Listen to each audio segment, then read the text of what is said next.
Hola, bienvenidos una vez más a Oman, Historias del Arte y el Judaísmo en Radio Sefarad. Hoy nos vamos a ir hasta Moscú para conocer la etapa realista de los últimos años del siglo XIX y acercarnos a la figura inmensa de uno de sus más grandes artistas que vivió en tiempos de tres zares, Isaac Levitan, el pintor poeta judío muy iconoclasta, académico de Bellas Artes de Rusia, cuyo periplo vital nos llevará por la escuela de los ambulantes y la miseria hasta la expresión paisajística del alma rusa, el realismo psicológico, el tifus, la amistad con Chekhov y una muerte tempranísima cuando acaban de comenzar las vanguardias del siglo XX y cuya última obra, incluso inconclusa, ya fluye una belleza impresionista.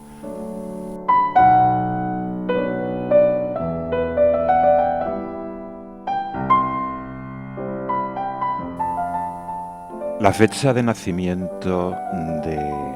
Isaac Levitan es problemática, primero porque tenemos dos fechas que eran las que podemos aplicar al imperio ruso en el que nació. Por un lado tenemos la fecha del 18 de agosto de 1861 en el calendario juliano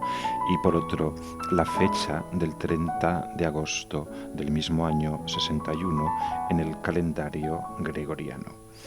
Pero, además de este pequeño obstáculo de comprensión, también podemos encontrarnos con que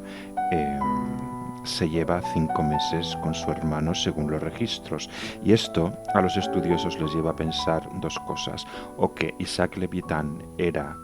adoptado, o que su hermano Abel tenía modificada la fecha de nacimiento por asuntos militares. Sea como fuere, tanto Abel como Isaac nacieron en el shtetl de una pequeña localidad al sudeste de lo que hoy es Lituania y que entonces, como hemos dicho, pertenecía al Imperio Ruso.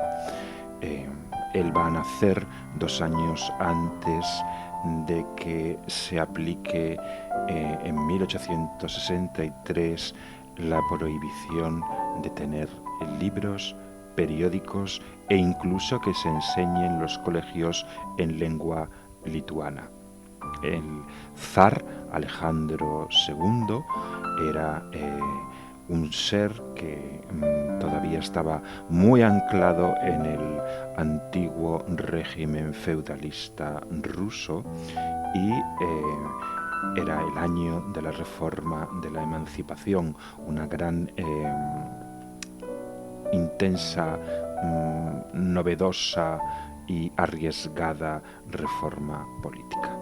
Su padre, el padre de Isaac Levitan, no de Alejandro II, era Elisaf Levitan, que era hijo del rabino local, pero que no se dedicó al rabinato, sino que de forma autodidacta se convirtió en traductor del alemán y luego pasó como traductor también a trabajar como empleado ferroviario en una compañía francesa que estaba creando en esos momentos la vía ferroviaria lituana. Poco tiempo después, en 1873, cuando tiene 12 años, se van a Moscú porque el padre es consciente de que es el único sitio donde sus hijos van a poder tener una buena educación y por tanto un buen futuro, y matricula a los dos en la Escuela de Pintura y Escultura y Arquitectura de Rusia. Allí es educado por profesores de la pintura paisajística rusa, del realismo crítico los que formarían el grupo de los ambulantes, los Perevetzniki, quienes fueron una especie de revolución estético-pictórica que llevaban los cuadros a aldeas remotas del Imperio ruso, ganándose la admiración de grandes masas de gente campesina inculta que de otra forma no podía acceder a los museos moscovitas y sanpetersburgueses. Ellos estuvieron pintando estremecedoras estampas del realismo social en las infames condiciones laborales del campesinado ruso,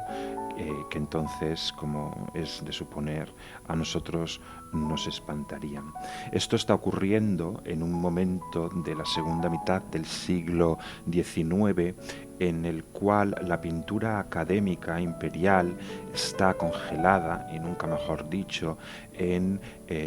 corsés y convencionalismos de anacrónicos temas históricos y mitológicos,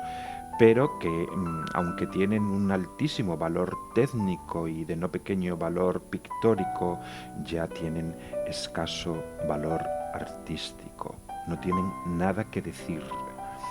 Así que en 1863 un grupo de 13 artistas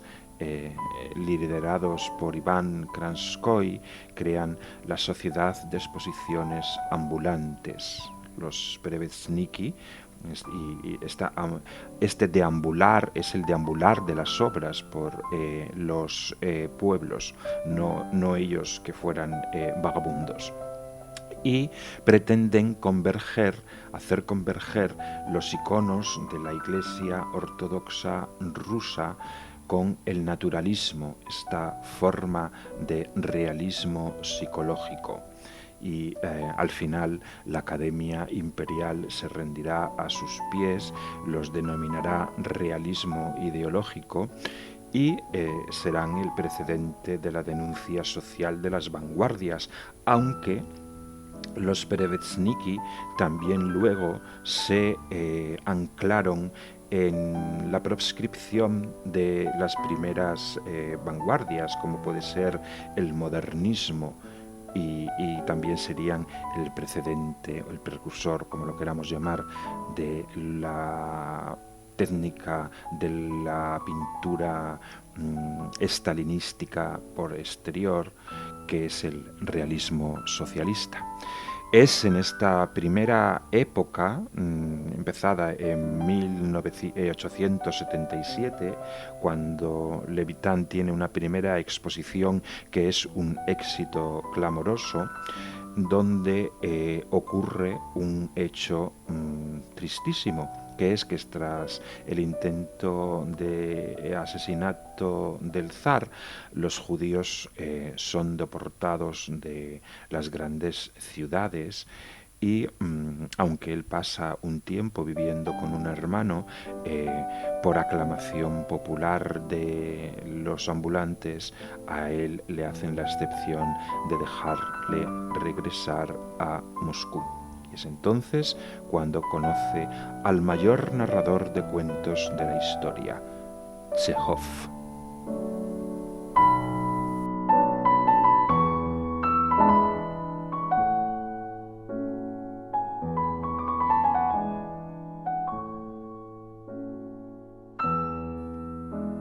La amistad entre Levitan y Chejov se produce cuando regresa a Moscú y ha pintado el cuadro titulado Vladimirka, que representa el lúgubre camino de los deportados a Siberia por el zar. Y esta amistad con Chejov y con su hermano y con el resto de la familia irá creciendo hasta un punto culmen de crisis que se produce con la publicación del cuento de El Saltamontes, que es el trasunto de unas relaciones de una mujer casada que todos identifican con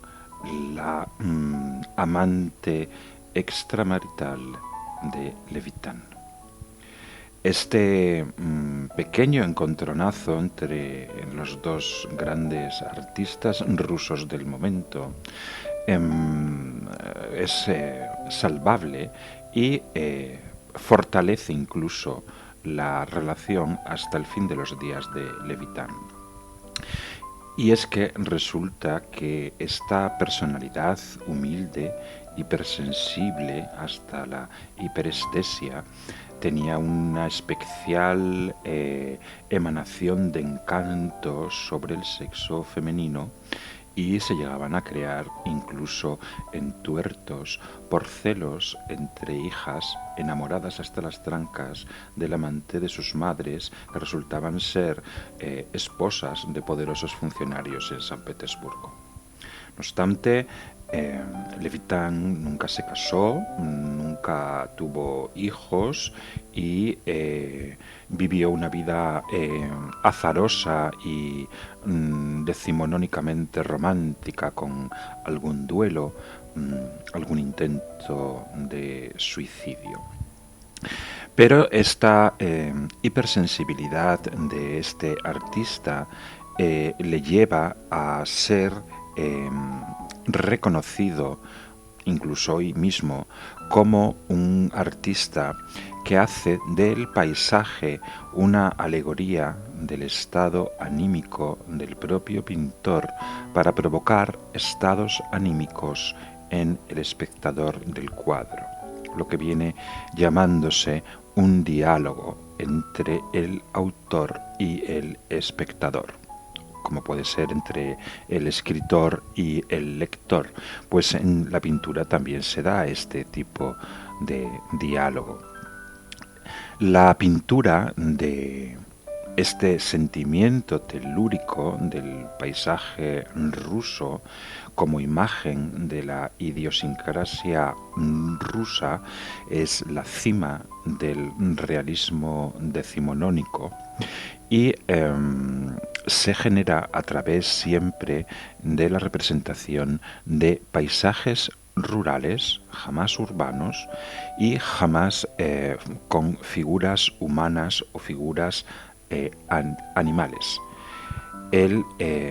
quedó completamente unido por su pincel a la belleza de la zona del Volga, en los alrededores de Moscú,